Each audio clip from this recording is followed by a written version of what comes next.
You know what's wild? Most people think bullies wear varsity jackets or shout on playgrounds. But in my world, the biggest bully rolled up in a pink ATV, swinging HOA bylaws like a weapon and thinking her brand of justice was the only kind that mattered. The first time Madison Hartwell and her so-called enforcement squad showed up on my land, I just opened the gate, didn't even bother to argue. Truth is, I knew something she didn't. There are things behind that gate that don't take kindly to engines or to arrogance. But let me back up a sec, because this didn't start with fences or fields. No, this was a battle of egos. And if you've ever had the joy of tangling with a petty homeowners association, you already know where this is going. My name's Levi Morrison. I did my time as a soldier, then went back to college for an AG engineering degree. Eventually, I put down roots just outside Springfield. 20 acres of golden wheat, all mine, long before Meadowbrook Estates ever existed. My only neighbor back then was Thunder, an 800-pound bull with a pedigree and an attitude, the kind that could make trespassers regret their life choices. For years, things were simple. Then came the developers, the parade of cookie-cutter houses, the folks who thought farming was a kind of landscaping, and the formation of Meadowbrook's HOA. I paid them no mind, figuring my property was grandfathered in. But then Madison moved in, blonde hair, perfect nails, Chanel jacket over boots that had never seen real mud. She was a real estate lawyer, and Meadowbrook Estates was her kingdom. She ruled with HOA letters and the kind of smile that could curdle milk. Our first real run-in happened on a Tuesday, right in the middle of wheat season. She showed up at the edge of my field, folder in hand, using that tone, like she was about to say something neighborly, but really, she was delivering a threat with a side of passive aggression. "We've had complaints," she said, as if my crops were an eyesore and not the reason this valley was green in the first place. She wanted a solution, which is lawyer speak for, "You're about to have a bad time." Now, I've learned patience, both in the army and on the land. I told her straight. This was my field, my farm, and her HOA had no power here. She didn't blink, but I caught the steel in her eyes. "Community standards can be very persuasive, Mr. Morrison," she said, closing her folder with a snap. "You ever get that itch in your spine that says trouble's coming?" Yeah, I got it right then. 3 days later, I found an official-looking letter taped to my door, full of threats about fines and aesthetic violations. I called my old lawyer, Jim. He laughed. "They're bluffing. Don't let it get to you." But Madison wasn't bluffing. A week later, I heard engines, looked out to see her leading 3 guys in matching gray uniforms across my wheat, mowing 2 acres flat. She circled the field on her ATV, snapping photos like she'd just won a war. I called the sheriff, but by the time Deputy Martinez showed up, the only evidence was wheat stubble and tire tracks. The next blow came fast. A county ordinance, courtesy of her pal, Councilman Sterling, restricting agricultural activity. It was aimed right at me. Jim cursed when I read it to him. "This is pure corruption. We'll fight it, but it'll take time." And Madison?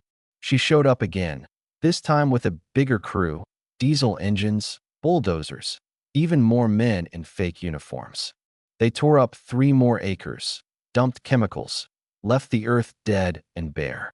I called the cops again, but now even the sheriff's department was grilling me about permits that IT was open war.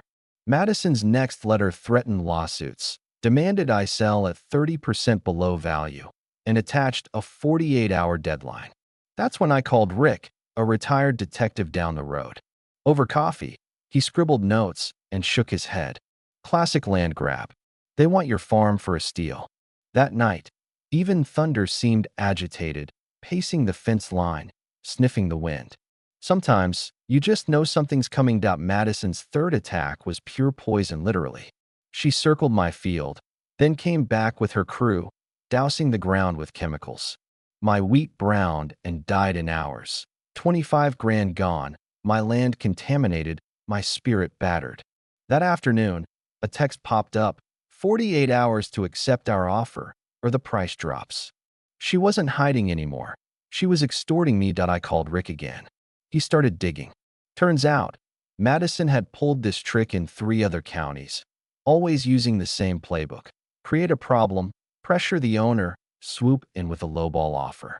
She bought politicians, too. Sterling was just the latest on her payroll. By then, even Thunder had had enough.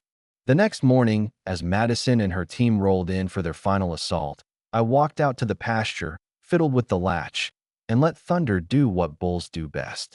He charged, sending her pink ATV flipping through the air, scattering Madison's crew like leaves in a storm. Madison herself ended up in a ditch, her Chanel jacket now the color of Missouri mud. Her crew ran, and Thunder chased them all the way to the road. I strolled over, offered Madison a hand out of the ditch. "Are you all right?" Thunder's usually so calm around guests. "Yeah, that happened." The whole circus was caught on camera.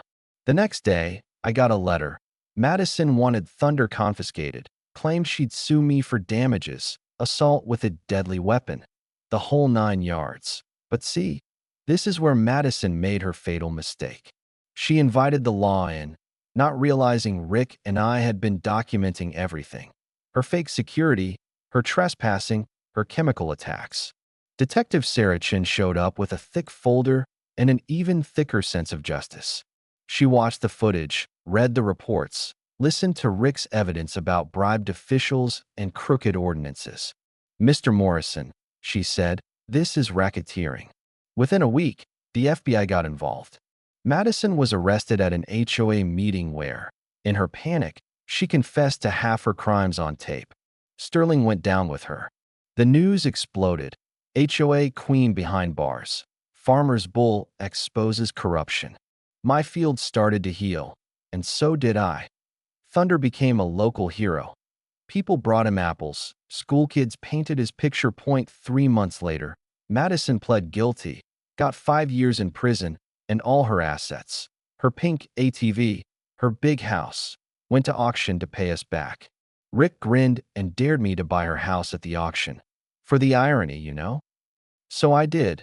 Picked it up for 40% below value, turned it into a rental, and put the proceeds back into my farm. And the best part? The county passed new Thunder laws. No more secret deals, no more developer handouts. My neighbors apologized for not standing up sooner. Thunder got his own statue in town, a bronze bull stomping the HOA seal into the ground. The inscription reads, "Sometimes justice has 4 legs and weighs 800 pounds. Sometimes I sit out on the porch, coffee in hand, Thunder grazing nearby, and I think about how close I came to losing everything, not just land, but faith in the system." Madison ended up sentenced to community service, working on the very kind of farm she once tried to erase. Rick and I laugh about it over coffee. "Bulls know justice," he says, watching Thunder chase butterflies. "Sometimes they're better at it than the courts."